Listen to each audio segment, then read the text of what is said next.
To the Middle East now, where today's handover Israeli hostages was the most chaotic yet, and for two of them, themselves young and old, really frightening. So chaotic, in fact, that Israel suspended for a time fulfilling its side of the deal before releasing 110 Palestinian prisoners in return for the 3 Israelis. 5 Thai farm workers were also freed.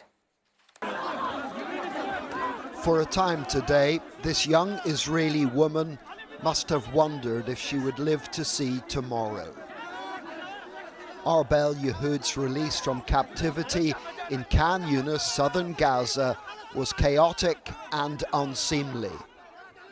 Rarely can someone surrounded by so many people have been so alone. Her walk to freedom was long and terrifying. Her family watched these scenes on television with bated breath. They willed her on.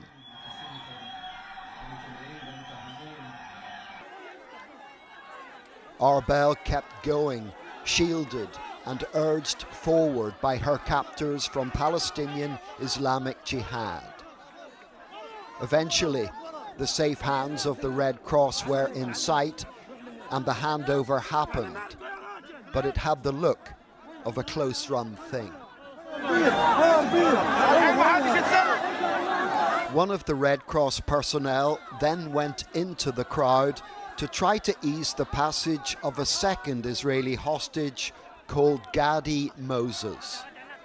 That anyone who had just spent 482 days in grim captivity had to go through this is shocking, but he's 80 years old.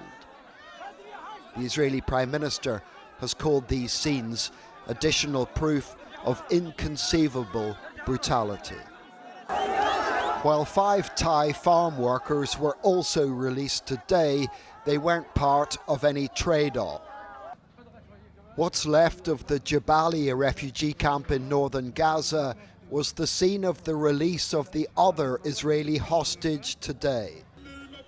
Agam Berger is the last female soldier to get out.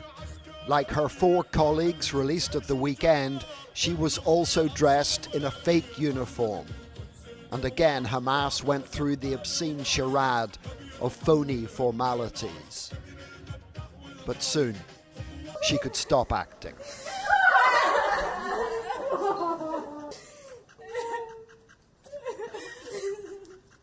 After her siblings, she was reunited with loved ones she hasn't seen for 5 days. Her 4 army colleagues freed on Saturday.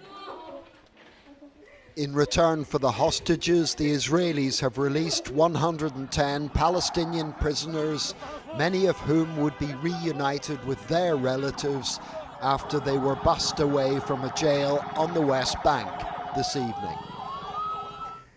The hostage and prisoner releases are happening at a faster pace than originally envisaged under the ceasefire deal. That's good news ahead of the negotiations due to start next week, the talks intended to make the ceasefire permanent. John Irvine, News at 10, Tel Aviv.